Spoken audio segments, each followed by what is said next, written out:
kids and creative parents. We are back at the Georgetown Public Library, or Scott County Public Library here in Georgetown, Kentucky.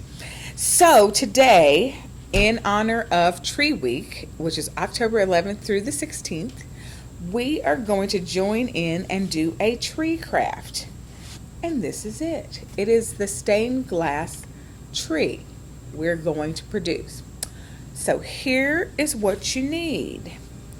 You're going to need a black piece of paper, either construction or other kind of paper if you have it, and school glue, or I'm also going to tell you, you can do the hot glue. This is the faster route to do it. I will tell you the pitfalls of this too, and the other as well, and some pastels. That's all you need. So this one I'm going to that I did already, that's the example, it was done with school glue. So I'm going to show you how I started this process, and I drew with the glue. And this, for the littles especially, is fun. Let them do their own tree. I'm going to show you how to get a simple tree form. You just start at one corner, and you're going to make a curve and make it curve around. And you're going to do the same thing on the other side. Now I'm going to try to pick this up so hopefully my glue won't slide down too much. So you do just that. Okay? And after that, we're just doing lines. I want one straight up the center. And then I'm going to go off to the side, just like you're creating a tree. The only difference is, and you can do as many of these lines as you want. So there's my basic tree shape, and here's the fun part. We're going to make it look like stained glass. So you just start putting in your lines, and you can do zigzags. Let the kids do whatever they want. And I'm going to show you some things that make it look a little more tree-like. I'm just going with lines, and I'm not making things match up because I'm not so much of a matchy-matchy girl. So you're going to do that into the to the center portions of it. And I'm going to do that. I'm a little partial to triangles too, as you might notice. I love that. And make it so that it fills the page in a really good way. But here's the thing that I will tell you. At the edges, I do want there to be some leftover space. So I didn't want it to just color it in up here. So you can see I brought it back down from the edges and back in. So that's empty space, not going to be part of the tree. And I'm going to do the same thing at the top. So it gives it a leaf-like look, at least to me, it's a leaf-like look. So there, I like that design. So I'm also going to do a little detailing on the trunk because it's fun to, just make it look wooden and more outdoorsy and natural. Now, and again, these can be any shapes you want. There you go. So this project also, I will tell you, if you do it this way, the pitfall is you're going to have to wait till this dries completely. So you could do this in the morning early, let them do their tree form in the morning, and then come back in the afternoon when it's all dried. Now, obviously, if you use less glue, it's going to dry faster. Also, the other thing that helps is if you can set it on top of a refrigerator or set it on top of a shelf, somewhere where the heat is going to get to it, that'll help dry it faster. This is kind of what I did with this one. I did this one today just to try to give you an idea of what it would look like. And you can see I still have a little glue spots. I stuck it up on the top shelf, and it will dry it a lot faster. This took me about an hour and a half. So probably a good 3 hours, 3 to 4 hours should get you all cured all the way through with the school glue. Now, if you don't have that kind of time, here's what you could do. Take your glue gun and do your shapes this way. Now, I'm going to do this the first time on camera with you guys. I don't know how this is going to turn out. I am assuming it's going to be very similar. But I can tell you already, this will make it heavier. I'm not sure what I feel about that yet. And the webbiness, I will warn you, it's going to get webby. Let it stay until it dries, which, you know, for hot glue is what, 10 minutes to cure all the way through? Then you'll have to remove all of it. And it was a lot, I will tell you. It was through here and down here. So go ahead and remove that, and you can see some of my spaces still have a little bit in it. Okay, so that's the tree form we're going to do. So here's the thing about pastels. They are messy, and I love that about them. I know, parents, you probably don't love that, but I love that. Also, I would say have a little water vat beside you. I don't have that right now. I have also a little towel, because I'm going to call upon you to use your fingers. So then we're going to take all the colors that we want, and I'm going to show you. You're just going to do a little bit in it. You're going to take your finger and rub it around. So it's not a lot, just a little bit bang for your buck. And just run through the center. And I'm not really washing my hands right now because it's not doing anything I don't like.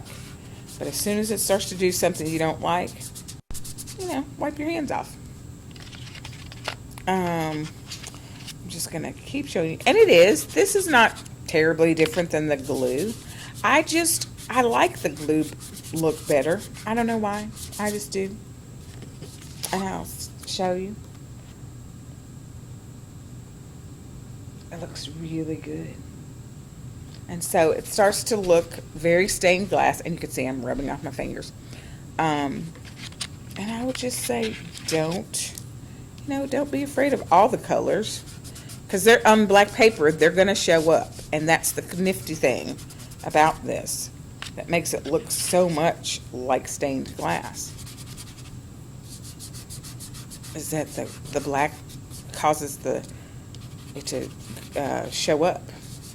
Now, if you think something fades too much, just keep going over it, and you can get a deeper bit of that color. You can see my blue did not want to show up the way I wanted it to. And I kind of like to have it in two places. That's just me. You don't have to do that. But now I'm going to go back and try to repeat those colors, because I really liked those particular choices of colors. So I definitely want to get those in there twice. Yeah.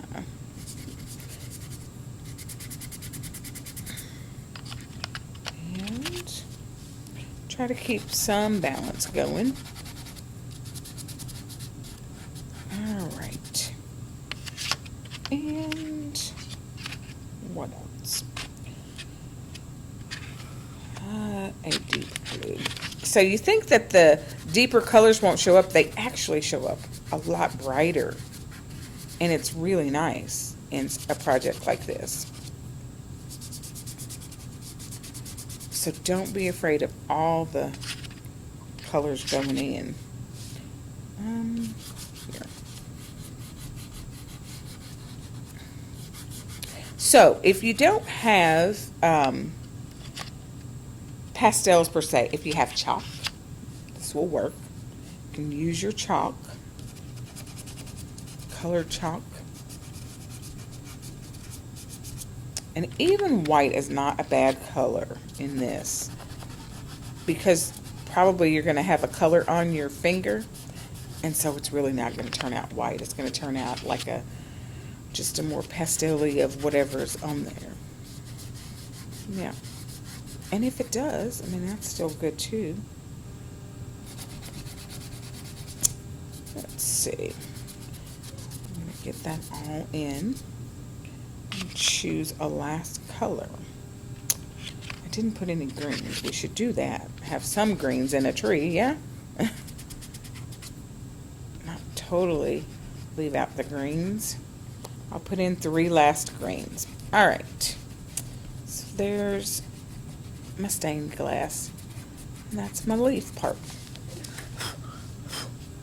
Again, I would put something under you. So there's the top part. And I certainly would go ahead and wipe my hands a little bit. after that business. So here's what I want you to do if you choose to do your browns, and I hope you will. Brown is, you know, it's a little bit underrated, but I'm going to show you how to zhuzh it up. So the part where it's in shadow, I'm going to tell you to put a darker color. I like a darker blue. It's kind of like we think of blue as shadow, right? So put your dark blue at the back, or for me, at the right side of my tree. And so all of the little curlicues that make up the wooden or the tree detail, I'm going to do it like put a little blue and outline it. So let me show you. So it looks something like that. Then I'm going to take my brown, just flat brown, and I'll show you on this paper how it shows up. It's so pretty.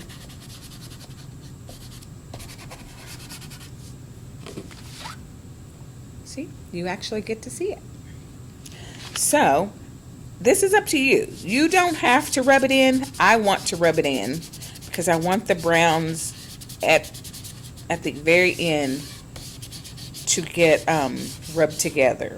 So I'm going to let my tree do that. Now my detail, I'm going to go back in and put that back in because I kind of like for it to stand out. So on the front side, which will be the left for you, I'm going to do a lighter blue. And then I'm going to put on the front side of my tree details that color. And let it be kind of like the light's catching it right there. All right. And then, okay, so on the front side, we're going to get more saturated brown. So underneath, we're going to do red first. We're going to, instead of putting the brown right down, we're going to put brown, or red right on to the tree. Where we're going to then put our brown right over it. Let that get in. And again, this part of the process is up to you. If you want to go ahead and smudge it in, you can. You don't have to. I like it. And then I'm going to put my brown over it. I'm going to show you what happens to your tree. It wakes it up. It's not a dull brown at all. Looks like a woodeny brown. And there's that. But now my last bit is I'm going to go back and I'm going to retrace in my blue, my light blue tree details because I like them to stand out. At least I like for them to be on top. And the last thing that I'm going to do after I wipe my hands, I'm going to go back and then I'm going to wipe on top of the glue that is on the outside and makes your tree feel like it's glowing, kinda. Just wipe over it. And there's probably, you left some residue of some of the colors, and just let it smoosh all together. And there you go. And there's your tree, your stained glass tree. It's very nice, very simple craft. So happy Tree Week, you guys. I hope you have a good time doing this. Let the kids, like I say, let them do their own patterns of drawing the tree in, and then let them just be messy. All right, guys, have fun, and we'll see you at the library.